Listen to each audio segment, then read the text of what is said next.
Que a graça e a paz de Deus estejam com todos. Amém. Sejam todos bem-vindos à casa de Deus. Hoje nós poderemos estar em muitos lugares, fazendo muitas coisas, mas nós decidimos ir aonde? Na casa de Deus. Que bênção, né? Todos sejam bem-vindos aqui, se sintam abraçados por Jesus, e que esse culto seja uma bênção para cada um de nós, amém? Eu acho que a maioria de vocês ainda não me conhece, né? Eu sou o pastor Michael, tá? Pode orar pela pregação, vai? Muito obrigada pela sua família, também agradeço pela família de todo mundo, a família de todo mundo que quiser. Em nome de Jesus, amém.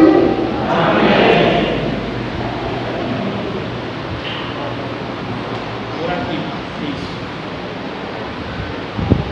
É isso, irmãos. A gente tem que botar os nossos filhos para fazer as coisas na igreja, não é verdade? E se nós não colocamos agora, porque eles correm muito, porque eles às vezes choram, porque nós não temos aquela paciência, eu pergunto para vocês, quando eles crescerem, a gente vai conseguir? Se nós não envolvermos os nossos filhos agora na igreja, quando eles crescerem, eles não vão ter vontade de se envolver. Se nós não envolvermos os adolescentes, os jovens e todos os membros da igreja agora, vai ficar difícil. Quanto mais o tempo passando, a pessoa vai o quê? Desanimando, e pode até abandonar os caminhos de Jesus, não é verdade? E eu digo mais para vocês, as pessoas não se afastam da igreja, não é por questão doutrinária, é por questão de relacionamento, ou por falta de oportunidade. Vocês já pararam para pensar que nas igrejas evangélicas, em sua grande maioria, não se tem uma doutrina quanto na igreja adventista? E a pergunta que fica para nós é: por que essas igrejas conseguem conservar mais ou menos do que a igreja? Entende? Então, é um questionamento para cada um de nós. E isso nós não devemos só esperar do pastor, do ancião, da pessoa que tem um cargo na igreja. Isso tem que ser algo pessoal de cada um. Se você está vendo um irmãozinho e não veio no sábado na igreja, o que é que você tem que fazer? Ir visitar ele. Não é só falar assim, não, Claudinho, visita lá aquele irmão. Pastor Mário, faz uma visita lá para ele. Pastor Moisés, o irmão não veio. É você também, tá bom? Tá certo? Então, hoje eu quero. Pode botar mesmo. Hoje eu quero. Pode botar, por favor, para mim? Hoje eu quero compartilhar com vocês. Tem várias coisas que eu poderia conversar com vocês nessa manhã. Mas o Espírito de Deus me impulsionou a falar um pouco sobre o capítulo 2 do livro de Daniel. Já que muitas das vezes nós vamos para a igreja, nós ouvimos vários sermões, e muitas das vezes a gente não se conecta realmente à palavra, às coisas proféticas que estão assim muito fortes nesses dias. Então eu quero compartilhar com vocês hoje a palavra de hoje que Deus me deu, vai ser o capítulo 2 do livro de Daniel, amém? Então eu queria te convidar, passa para mim por favor, a abrir aí já a sua Bíblia para a gente fazer a nossa primeira leitura do livro de Daniel, no capítulo 2, no versículo de 1 até o versículo 7, certo? Daniel, capítulo 2, versículo 1 até o versículo 7. No segundo ano do reinado de Nabucodonosor, teve este um sono, e o seu espírito se perturbou, e pesou-lhe o sono. Então o rei mandou chamar os magos, os encantadores, os feiticeiros, os caldeus, para que lhe declarassem ao rei quais lhes foram os seus sonhos. Eles vieram e se apresentaram diante do rei. Disse-lhes o rei: tive um sonho e quero sabê-lo, e está perturbado o meu espírito. Os caldeus disseram ao rei em aramaico: ó rei, vive eternamente, dize-nos os sonhos aos teus servos e nós lhe daremos a interpretação. Respondeu o rei e disse aos caldeus: uma coisa é certa, se vocês não me fizerem saber o sonho e a sua interpretação, sereis despedaçados e as vossas casas serão feitas de monturo. Mas se me declarar o sonho e a sua interpretação, receberei de mim dádivas, prêmios e grandes honras. Portanto, declare-me o sonho e a sua interpretação. Responderam eles a segunda vez e disseram: Rei, nos diga qual sonho o Senhor teve e nós lhe daremos a interpretação. Vamos ficar aqui nessa primeira parte da Bíblia.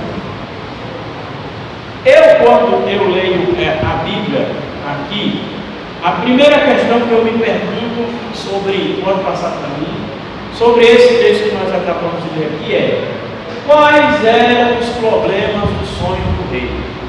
E eu pode passar de novo, separar primeiro 3 problemas aqui para nós começar. O primeiro deles é: o rei não se lembrava do sonho. Ele não se lembrava do sonho, ele estava pedindo às pessoas. Aparentemente, quando nós damos a primeira leitura, parece que o rei só está pedindo que os sábios dêem a interpretação do rei, do sonho, não é isso? Mas observe que ele não conta qual sonho ele teve. Então o rei, na verdade, está pedindo 2 coisas. Ele está pedindo às pessoas que o lembrem qual sonho ele teve, que é para ver se confere do sonho que ele teve. E ele também está pedindo que, além de lembrar esse sonho, que eles dêem a interpretação do sonho. E nesse propósito aí já foi uma dádiva do céu. Por quê? Se o rei falasse o sonho que ele havia tido, esses homens iam, de certa forma, enganar e iludir o rei.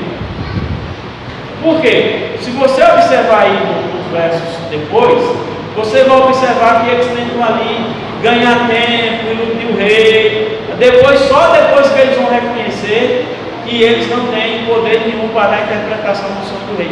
Então, até nisso, Deus já sabia que os assessores do rei, aqueles conselheiros, não eram pessoas honestas o suficiente para receber o sonho e dizer qual era a interpretação do sonho.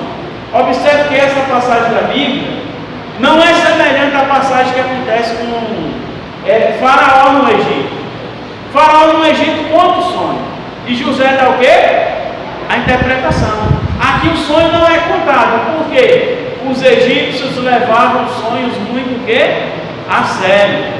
Eles sabiam que os deuses davam revelações aos seres humanos através dos sonhos, certo? Então era uma coisa muito forte para eles. Mas parece que na Babilônia esse não era o caso. Parece que na Babilônia eles tinham outras práticas pagãs que talvez fossem abomináveis para nós, mas a prática de se interpretar sonho não era uma prática que eles tinham, assim, pelo menos em primeiro momento, quando nós lemos esse texto. Porque se fosse, eles teriam levado o sonho o quê? A sério. E eles não dariam uma interpretação que não fosse correta ao rei, correto? Mas até nisso Deus já se preveniu. Então o primeiro problema era o rei não se lembrava do sonho. O segundo era que o sonho era muito importante. Tão importante que o rei não conseguiu o quê? O rei não conseguiu dormir. Depois que ele teve esse sonho, ele acordou desesperado e depois não conseguiu mais dormir. Já aconteceu com você alguma vez de você ter um pesadelo ou sonhar com alguma coisa e você acordar durante a noite e depois você pensar: que sonho eu tive, você não se lembrar nada? Já aconteceu? E depois você não conseguir dormir? É algo semelhante a isso. Ou quando você acorda, que até você se lembra do sonho, mas você não consegue dormir depois. Sabe quando é que isso acontece muito? Principalmente com nós homens? Quando nós temos muita conta para pagar e não tem dinheiro. Aí lá no meio da noite a gente sonha com aquelas contas, acorda assustado e depois não consegue mais o quê? Dormir, porque não tem o quê, irmãos? Não tem dinheiro para pagar as contas. Se você está numa situação como essa, a palavra de Deus para você nessa hora é: recorra a mim, meu filho. Não é verdade? Então, Ficou aí essa questão aí que o sonho isso é importante. O rei sabia que o sonho era importante, mas o sonho era tão importante que ele esqueceu. E também já foi propósito de Deus aí também. E aí a terceira coisa é que era uma questão de vida ou morte. Porque se aqueles sábios que estavam ali presentes não dessem a interpretação do sonho ao rei, ele disse que ia matar todo mundo, meus irmãos. E observe que ele falou assim: eu não vou só matar vocês, eu vou também destruir a casa de vocês, vai ser efeito de monturo. O que era que acontecia na época? Quando o rei ficava com raiva de alguém e ele mandava destruir essa pessoa, matar essa pessoa, a família inteira ia junto. Agora você imagina o tanto de conselheiros que Nabucodonosor tinha no império inteiro, e ele falou assim: eu vou mandar matar todo mundo. Pelo menos é o que a Bíblia deixa aí para nós. Aí, passa para mim, por favor. Aí em Daniel, no capítulo 2, no verso do verso 11 até o verso 13, diz assim, porque o assunto que o rei requer é difícil, e ninguém há entre pessoas ou homens que possa declarar ao rei, senão os deuses, e esses não moram com os homens, esses moram em outro lugar. Aqui nesse versículo bíblico diz que os intérpretes do sonho declararam ao rei que eles não tinham nenhum poder para saber o sonho que o rei tinha, e se eles não sabiam qual sonho o rei tinha, como é que eles poderiam dar ao rei a interpretação do sonho? Então esse texto aqui deixa bem claro passa para mim, deixa bem claro sobre a impossibilidade humana. Tem coisas, irmãos, que nós não conseguimos o quê? Resolver. Tem coisas que nós não conseguimos fazer. E são coisas que só dependem de quem? De Deus. Se a gente descobre que está com câncer, que Deus nos livre disso. Se a gente descobre que está com câncer em fase terminal e que a gente só tem ali um mês de vida e não adianta nada, porque os médicos já não dão mais esperança, qual é a nossa única solução nesses momentos? Só Deus. O problema é que muitas das vezes nós temos o tempo de fazer um relacionamento com Deus, de ter um relacionamento com Deus, sem precisar vir essas coisas terríveis na nossa vida. Aí a gente não tem. E quando vem as coisas terríveis, aí a gente começa a ter. E aí depois, quando as coisas terríveis passam, aí a gente acaba se esquecendo de quem? De Deus. O ser humano, infelizmente, é assim. Ele só busca Deus, na sua grande maioria, quando ele está passando por uma aflição, por uma dificuldade. E todas as vezes que a Bíblia demonstra que o povo de Deus relaxou, o povo desviou do caminho. Pode observar na Bíblia. Eu vou dar um exemplo bem claro disso. Davi viveu uma vida toda de perseguição. A Bíblia fala, que ele viveu uma vida inteira de perseguição. E aí, quando ele estava lá sentado no trono, quando ele tinha muitas terras, quando ele tinha muito dinheiro, quando ele já tinha vencido Saul, a maioria dos inimigos de Israel, que ele se assentou na varanda da sua casa para descansar, porque ele não queria ir para a guerra, a Bíblia diz que foi o que aconteceu com ele. Ele caiu, cometeu um triplo pecado, certo? Não é isso que a Bíblia diz? Então tome cuidado para você não relaxar, mano. E eu acho que a gente tem tanto problema hoje, sabe para quê? Para a gente realmente não relaxar, porque quando a gente relaxa, nós esquece de quem? Então não veja o seu problema como uma barreira, veja como uma oportunidade de você se aproximar de quem? É claro que o ideal é que a gente se aproxime de Deus nas circunstâncias boas também, mas o problema é que às vezes a gente não tem essa maturidade, e aí Deus permite que algumas coisas aconteçam para que a gente volte. O pessoal pensando nessa questão até inventou um ditado aí que eu não concordo com ele, mas o pessoal fala: quem não vem por amor, essa conversa não é verdadeira não, irmãos. Mas eu já falei muito ela, eu tenho certeza que você também já falou. Todos vêm por algum motivo a Deus, mas o único motivo que a maioria de nós não vem é por amor. Porque para amar uma pessoa você precisa o quê? Conhecê-la. Como é que você já conhece a Deus? Só se você já tiver algum tipo de experiência. Ou seja, a maioria de nós vai por algum motivo, mas na sua grande maioria não é o amor. Por isso que nós temos que entender que para ganhar pessoas, nós podemos fazer o máximo de coisas que sejam necessárias para ganhar almas que não denigram a nossa o quê? A nossa fé. Mas se a gente vai fazer uma campanha evangelística, nós podemos oferecer um lanche para as pessoas. Nós não vamos oferecer? Não vamos oferecer não, porque elas só vão vir ficar no lanche. Já ouviu esse tipo de conversa? Aí você vai oferecer o brinde. Não vamos dar o brinde não, porque o pessoal só está vindo por causa do brinde. Olha essa conversa maluca que a gente tem.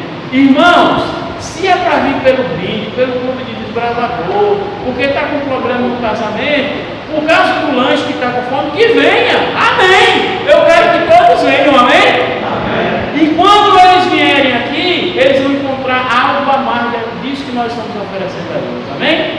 Se você observar na vida de Jesus, Jesus nunca falou para a pessoa a respeito da salvação quando ele se encontrava com ela pela primeira vez. Sabe o que era que Jesus fazia?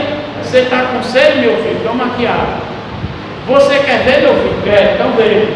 Você está com fome, então come o pão. Você está cego, quer enxergar? Quer, então está querendo andar, então anda. Depois que Jesus resolvia a necessidade da pessoa, aí ele falava sobre o rei. Observe na escritura a situação. Esse método é infalível, irmão. Por que você vai dar estudo bíblico com uma pessoa que você matou? Chegou lá, essa pessoa está com dor de cabeça. Você vai conseguir dar o estudo bíblico, porque você não foi lá para fazer isso. Mas a pergunta é, a pessoa vai conseguir entender? Então o detalhe é, supra a necessidade, porque Jesus fazia isso. E esse texto aqui que nós acabamos de ler, mostra essa parte, de que tem coisas que nós não conseguimos fazer. Tem coisas que você não vai conseguir fazer, que eu não vou conseguir fazer, e a gente não gosta de passar por essas situações, porque a gente se sente incapaz, a gente se sente impotente, a gente se sente sem forças. Isso deixa cada um de nós morrendo de raiva, sabia? Quando a gente tem que entregar o problema a Deus, diz assim, Senhor, resolve. Aí a gente pensa assim, não, vou dar um jeitinho por aqui. Olha o caso de Abraão. Deu errado, não deu? Olha o caso de Jacó, deu errado, não deu? Então quando a gente tenta dar o nosso jeitinho, as coisas dão o quê? E por que a gente tenta dar o nosso jeitinho? É falta de quê? De confiar. Vê que a palavra que a Bíblia exalta muito é a fé? Porque a fé é a certeza das coisas que a gente não quer. Está com conta para pagar, amado irmão? Não tem jeito não, recorra a quem? Recorra a Deus. A gente vai correr a Deus, vou orar, mas não vai resolver, eu tenho que ir. Resolve. Faça a sua parte, mas sempre lembre de recorrer a Deus. E eu estou falando isso para todos nós aqui, isso serve para mim também. Muitas das vezes eu quero resolver problemas que eu não vou conseguir resolver. Com as minhas mãos, o assunto só acaba se tornando pior, irmãos. O assunto só tende a piorar quando nós tentamos resolver com as nossas forças. Por isso que nós temos que pedir o auxílio de quem? De Deus. E é nesse cenário da incapacidade humana, passa para mim, que entra o profeta Daniel. E aí no verso 2 do capítulo 6, como Daniel era um homem muito sábio, ele já sabia disso. E aí, diante desse problema, diante da incapacidade dele, Daniel olhou para o rei e disse assim: Senhor, me dá um tempo, eu preciso de um tempo. Daniel pediu um tempo ao rei. Observe que quando os sábios chegaram na presença do rei, eles estavam querendo ganhar tempo, mas eles ganharam. E por que Daniel ganha o tempo? Já o primeiro detalhe diferente aqui, né? No cenário de Daniel, os outros querem ganhar tempo, mas não conseguem. Daniel chega, ele não fala absolutamente nada com o rei, ele só diz assim: eu quero um tempo e eu vou trazer a interpretação do sonho do Senhor. Ele pediu um tempo ao rei e o rei deu. O que me deixa mais assim, intrigado com a história é que o rei concede um tempo a Daniel. Por que o rei concede um tempo a Daniel e não concede aos outros magos? Com certeza isso tem a ver com caráter. Com certeza isso tem a ver com a pessoa que Daniel era. Com certeza tem a ver com as funções que ele exercia, que ele era uma pessoa honesta, irmão. E às vezes falta isso para nós no nosso trabalho. Será que o nosso patrão tem essa confiança na gente como o rei aqui teve com Daniel? Será que a gente está dando aquele testemunho poderoso lá na nossa comunidade a respeito de Deus, que as pessoas têm essa confiança que o rei teve em Daniel? Ah, mas a Bíblia não está falando isso, pastor. Não está falando realmente, mas ela deixa isso bem claro, não deixa? Só nesse ponto contraditório. Nabucodonosor não dá tempo aos magos, mas dá tempo a quem? A Daniel. Não já é diferente? E aí diz a Bíblia que Daniel perde um tempo. E quando eu leio aqui na Bíblia, passa para mim por que Daniel pediu um tempo? Por que Daniel pediu um tempo? Você sabe por que Daniel pediu um tempo? Você já pensou? Por que Daniel pode passar aí? Por que Daniel pediu um tempo ao rei? Pode passar para mim de novo? Aí, lá no capítulo 2, no versículo 18, diz que para que eu pudesse pedir misericórdia do Deus dos céus. Ou seja, para que Daniel pudesse fazer o quê? Orar e pedir sabedoria a quem? A Deus, porque ele sabia que ele, Daniel, não tinha poder para resolver esse problema, e ele precisaria pedir essa solução a quem? A Deus. Por isso que ele pediu: me dá um tempo, rei. Irmãos, isso aqui é uma lição preciosa que nós precisamos aprender. Nós precisamos fazer da nossa vida um altar de sacrifícios a Deus, onde nós pedimos a Ele todas as coisas que nós estamos precisando, onde nós pedimos a sua orientação e a gente não pede, irmãos. Será que quando a gente vai comprar uma roupa, a gente pergunta assim: Senhor, essa roupa que eu tenho que comprar? Quando a gente vai comer, será que é essa comida que eu tenho que comer? Senhor, será que é esse trabalho que o Senhor quer para mim? Essa pessoa que eu estou decidindo namorar, casar, será que é essa pessoa, Senhor, que está nesse plano? A gente não faz. E aí o que é que acontece? A gente se dá o que, irmãos? Mal. Entende? E eu poderia concluir só nessa parte aqui, que faria todo sentido. Mas não, Daniel perde um tempo ao rei. E é porque eu não marquei aqui, mas no capítulo 1, ora, a esses 4 jovens deu Deus conhecimento e inteligência, a de toda cultura e sabedoria. Mas a Daniel deu inteligência de todas as visões e...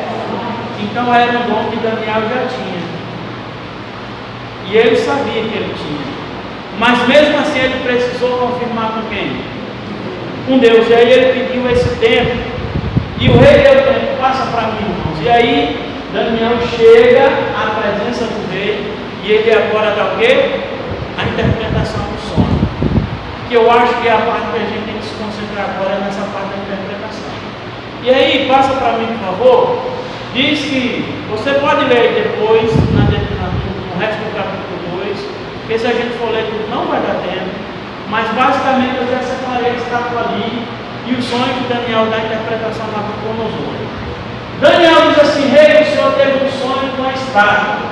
Essa estátua tem uma cabeça de ouro, um peito de prata, e um quadril ali de bronze, as pernas de ferro, e os pés eram de barro e ferro. Conseguiram memorizar aí? Quais eram os elementos que tinham ali na estátua? Ouro, vamos todos juntos. Ouro, prata, bronze, ferro. Pastor, o senhor está parecendo que a gente está em sala de aula? A ideia é essa mesmo. Ah, pastor, mas isso é uma coisa que eu já sei. Será que tu sabe mesmo? A gente está tão desconectado da Bíblia que até as coisinhas simples a gente está esquecendo. Entendeu, irmão? E isso é importante. A igreja Adventista. A característica da igreja adventista é qual? Estudar a Bíblia. Lembra que no passado, quando a gente estava na igreja, aí vinha aquele irmãozinho experiente, ou pastor, aí abria um quadro gigante aqui, aí começava a botar data e falar de coisa, de profecia de 2.300 de manhã, e o povo naquela época sabia dessas coisas. Se eu perguntar para a maioria dos adventistas, fala para mim a profecia de 2.300 de manhã, a galera vai dizer assim: ih, pastor, isso aí não é comigo não. Mas a gente tem que se esforçar para aprender isso. Eu estou sendo aqui, a palavra de hoje é um estímulo para nós buscarmos o conhecimento da Bíblia. Porque é muita coisa interessante, é muita coisa boa, é coisa que nos fascina. Aí, cada um desses metais aqui representava uma coisa. O ouro representava quem, irmãos? Vou perguntar, não, você fala com convicção. O ouro representava quem, irmãos? Babilônia, ou Império Babilônico, né? A prata. Olha, observe que Medo-Persa, ou Medo-Persa, não é um reino só não, são dois reinos, tá? Os Medos e os Persas. Só que depois os Medos ficaram pequenos e os Persas cresceram. É por isso que nós conhecemos como Império Persa. Não se fala muito dos Medos, se fala mais da Pérsia, né? Porque a Pérsia diminuiu e os Medos diminuíram e a Pérsia cresceu, certo? Aí nós temos o bronze, que representa quem? Que representa o Império Grego. O que mais me chama a atenção é esse Império Grego. Tem umas coisas interessantes quando a gente vai estudar sobre o Império Grego. Eu recomendo você estudar em livro de história, tem quinta série, sexta série, a gente está na escola, sabia? E aí, o ferro representa quem? O Império Romano. E o barril de ferro, você sabe? Eu botei um asteriscos ali, né? Aí vai representar a Europa dividida, com o símbolo de que nunca mais o mundo vai se unir em torno de uma pessoa que vai morrer. Agora, sabe o que é que acontece? É que eu quero descrever aqui algumas coisas. Primeiro, o Império Babilônico tinha como líder quem? Nabucodonosor. Pode falar para mim. Nabucodonosor. Não houve um império no mundo até hoje que tivesse mais riqueza, mais poder e mais influência como o Império Babilônico. Por isso que é a cabeça de quem? De ouro. Passa para mim, por favor. Aí você tem os Medos e os Persas na figura de Ciro e de Dario, certo? Passa para mim, por favor. Aí, ó, estou falando dos impérios já, estou mais conectando aos metais lá. Já estou falando o que cada um deles representa. Aí você tem a Grécia com Alexandre o Grande, pode passar. Você tem Roma com todos os imperadores que conseguiram subir ali ao trono, todos os Júlio César que você imagina aí. E você sabia que todos os imperadores que sentaram no trono de Roma tinham nome de Júlio, de César? Todos. Porque é como se fosse, vamos dizer assim, faraó. Todos vão ser faraó, mas todos têm um nome diferente. Então, todo imperador romano era conhecido como César. Porque César foi o primeiro imperador romano e César foi quem conseguiu unificar Roma e que também foi César quem conseguiu basicamente controlar quase todo o mundo conhecido daquela época. Por isso que o imperador romano leva o nome de César, certo? E aí a gente pode passar para mim, por favor. Vocês observam aqui que o sonho de Nabucodonosor e a interpretação que Daniel deu cumpriu-se fielmente. Porque vamos lá, existe o Império Babilônico hoje? Existe? Caiu sim ou não? Caiu. Existe o Império Médio e Persa hoje? Caiu ou não? Existe o Império Grego? Caiu ou não, irmão? Existe o Império Romano hoje? Não, como domínio do Império Secular não existe mais não. Caiu também. Então, uma coisa séria, do sonho que Nabucodonosor teve, cumpriu-se certamente, fielmente, como está escrito aí na Bíblia. Direitinho. Aí passa para mim a pergunta que eu me faço é: o que está faltando então para o reino de Deus ser estabelecido? Eu quero concluir com isso. Agora. O que está faltando para o reino de Deus ser finalmente estabelecido no mundo? Porque, como nós vimos aqui, a palavra do Senhor se cumpriu fielmente. E nós agora só estamos aguardando o quê? A rocha que foi cortada sem auxílio de mãos o quê? Humanas. E essa rocha é o reino de quem? Que quando essa rocha bater nessa estátua vai destruir. Aí diz que depois dessa rocha veio uma montanha que enche toda a terra, uma água, enfim. O fato é de que o reino de Deus, quando ser estabelecido, aí não tem mais nenhum outro reino que vai dominar. Aí a pergunta que eu faço é: o que está faltando? Passa para mim. Porque a conclusão que eu chego é: há algo em comum em todos esses reinos. Pode passar aí. Há algo em comum em todos esses reinos para mim. Sempre alguém estava à frente desses reinos.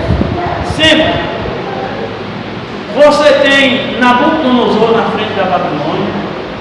Você tem Dario e Ciro na frente da Pérsia, dos Médios e dos Persas. Você tem Alexandre o Grande na frente da Grécia. Você tem os imperadores, os Césares de Roma na frente de Roma. E agora esse império, que é o reino de Deus, que precisa ser estabelecido, passa para mim. A pergunta que eu faço é: quem estará à frente dessa pedra cortada sem auxílio de mãos humanas? Porque é semelhante. A semelhança desses reinos que caíram um após o outro é que sempre tem alguém na liderança, sempre tem alguém na frente. Não é verdade? Isso fica muito claro. E a pergunta que eu faço para nós nessa manhã é: quem é que vai tomar frente dessa pedra que foi cortada sem auxílio de mãos humanas? E essa pedra veio sobre essa rocha. O texto chega até dizer que a pedra foi cortada sem auxílio de mãos o quê? Humanas. Quem é que vai estar à frente desse reino? Aí a gente pode pensar assim: é Jesus, é Deus que vai estabelecer o seu reino. Mas se você olhar para a Bíblia, por exemplo, se você ler aí Mateus capítulo 24, versículo 14, diz assim: e será pregado esse evangelho do reino para todas as nações, então virá o quê? Ou seja, quem estará à frente do reino de Deus para ser estabelecido na terra, o representante legal, são os filhos de Deus. Amém? Quantos aqui são filhos de Deus? Amém? Isso quer dizer então que vocês estão à frente desse reino. Amém? Não, se eu falar a vocês, eu estou me instruindo, né? Isso quer dizer que nós somos esses representantes. A profecia, ela existe é para nos despertar da nossa situação. A profecia existe para nos chamar a atenção no nosso estado de falta de comunhão, de intimidade, de relacionamento com Deus. A profecia, ela existe para quando nós estivermos desanimados e olharmos para a parte profética e Deus falar assim: meu filho, abre o teu olho que eu estou voltando, amado. A profecia, ela existe para que eu e você não fiquem em um mar à deriva, sem leme, sem guia, sem saber o que nós vamos fazer da nossa vida. A profecia, ela existe para fazer um chamado. E a profecia, irmãos, ela não é para o mundo, ela é para os filhos. Amém? A gente tem falado muito do servo. Ah, eu sou servo, aquele é servo, mas eu quero dizer para você: tu não é servo não, deixa essa conversa. Não seja servo, você é filho. Amém? Servo ganha promessa, servo ganha herança. O servo ganha herança do Senhor. Quem é que ganha herança? O filho. Só o filho pode chegar diante do pai e dizer assim: meu pai me dá minha herança. Como o jovem rico, lembra?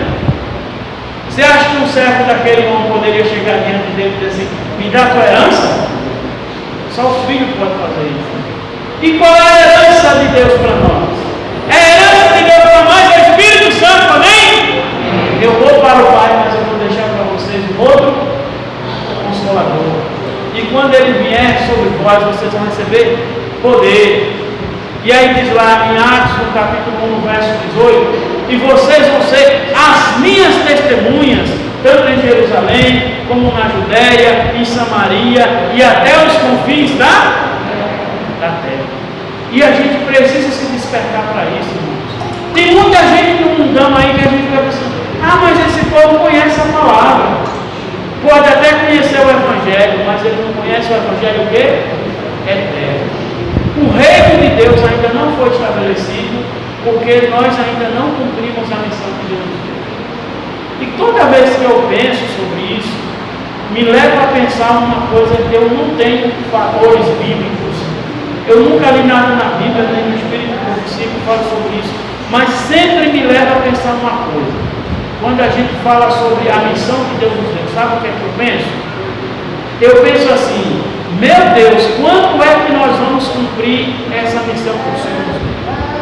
Porque toda vez que eu chego numa igreja, eu nem pergunto mais isso. Quantos aqui estão dando estudo bíblico? Quantos aqui levaram uma pessoa ao batismo esse ano? É assustador quando a gente pergunta isso na igreja. Há uma maioria esmagadora de membros da igreja que não dão estudo bíblico, que não fazem visita, que não ensinam a palavra de Deus. E quando eu falo dar estudo bíblico, ensinar a palavra de Deus, não é só arrumar alguém para dar estudo, não, irmãos. É fazer o que a gente tem que fazer, é o nosso bom testemunho. E eu me assusto quando eu pergunto isso. E sabe o que é que eu já conversei com Deus e eu perguntei? Eu perguntei assim: Senhor, e se a gente não cumprir o seu plano? Você já parou para pensar que existe uma possibilidade muito grande de nós não cumprirmos o plano de Deus? Israel foi o primeiro povo que Deus fez uma aliança. Quando foi? Deus chamou os israelitas para serem luz nessa terra. Eu pergunto para vocês: eles conseguiram ser? Eles conseguiram cumprir o propósito de Deus? Se eles tivessem conseguido cumprir o propósito de Deus na vida deles, nós nem estaremos aqui mais, não é verdade? E aí eu pergunto: se Deus viu que o povo não ia cumprir o propósito e ele usou um plano alternativo, nós somos um plano alternativo, sabia disso? Não era da vontade de Deus que sua volta fosse tão longamente retardada, não era, mas está sendo. E aí vai chegar uma hora, se nós não cumprirmos a missão, que Deus vai dizer assim: então agora eu vou usar um plano alternativo. Eu não sei como é que é, não sei como é que Deus vai fazer, não posso afirmar se Deus vai fazer isso, mas eu fico muitas vezes na minha cama pensando isso, porque eu tenho visto que nós estamos tão afastados de Deus, irmãos. Não é só a igreja de Assembleia, não é só a igreja católica. Nós adventistas estamos tão longe de Deus. Eu fico vendo um mundo tão terrível. A gente está vendo aí esse caso desse garotinho mesmo. A mãe, a pessoa pela qual Deus escolheu para tomar conta do seu filho, não conseguiu tomar conta do filho.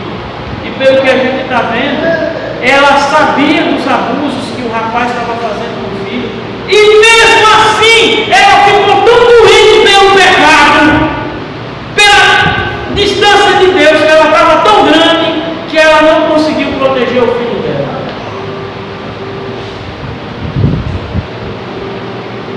E você e eu, irmãos, não pensamos que nós somos diferentes, não, tá? Porque você está aqui na igreja, porque nós estamos aqui na igreja, porque nós estamos orando, porque nós estamos buscando. O ser humano inala dentro de si uma natureza o quê? Pecaminosa. Você já parou para pensar na sua casa que você está bem, está tranquilo? Daqui a pouco uma criança chora, a esposa fala, o marido, e de repente vai dar aquela explosão? Ah! Já aconteceu com você? Está no trabalho, aí o funcionário não está fazendo aquilo que você quer que seja feito, você é o padrão, aí você vai. funcionário ouviu isso do patrão, você também.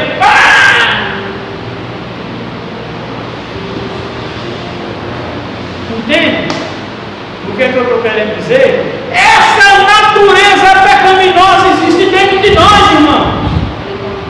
Eu estava até conversando com o irmão um dia desse, falando assim: meu Deus, me livre de um dia eu saber que uma pessoa abusou da minha vida. Me livra, meu Pai. Porque eu não sei que tipo de ser humano eu me tornaria numa situação como essa. Vocês estão entendendo? E Deus sabe o que a gente é capaz ou não. Por isso que Deus nos chama para fazer um compromisso com Ele. Porque as pessoas que estão aí no mundo, elas fazem coisas erradas, porque muitas das vezes elas não tiveram a mesma oportunidade que eu e você de ouvirmos a palavra de quem? Elas não tiveram a oportunidade de ouvir essa palavra que nós temos aqui agora, de que todos os impérios caíram e só o reino dos céus está para ser estabelecida. Muita gente não tem esperança, irmãos. Está trancado dentro de casa agora com esse coronavírus, desesperado, e gente se enfoca, e gente se mata, e se joga de prédio. Às vezes as pessoas olham para a gente e dizem assim: o seu abraço salvou a minha vida. Já ouviram? O abraço me salvou a minha vida. Olha só, e salva mesmo, irmão. Muita gente, talvez um de nós aqui, estamos aqui hoje porque nós estávamos pensando em dar um fim a esse sofrimento todo que nós estávamos passando.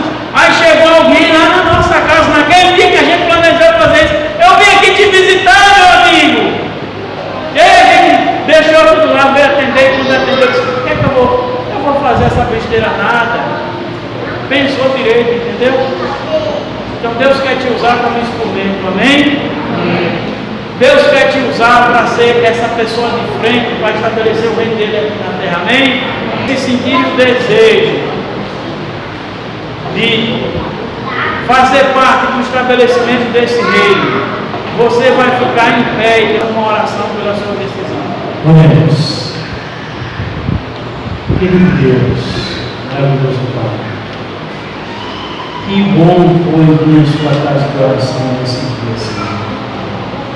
Que maravilhoso foi termos lido na sua palavra que o profeta Daniel interpretou o sonho de Nabucodonosor, porque foi uma revelação que o Senhor deu para aquele homem que falaria todo o percurso da história da humanidade.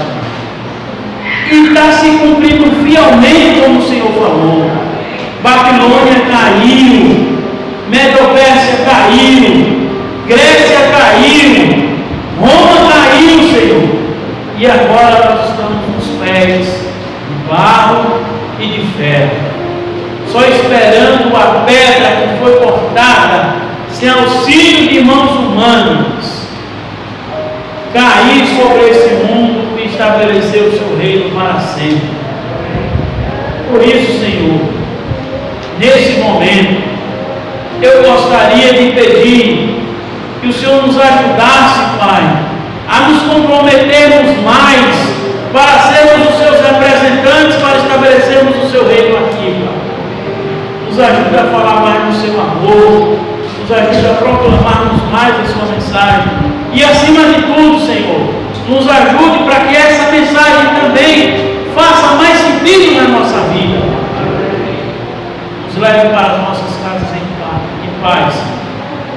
Nos concede o batismo do Espírito Santo.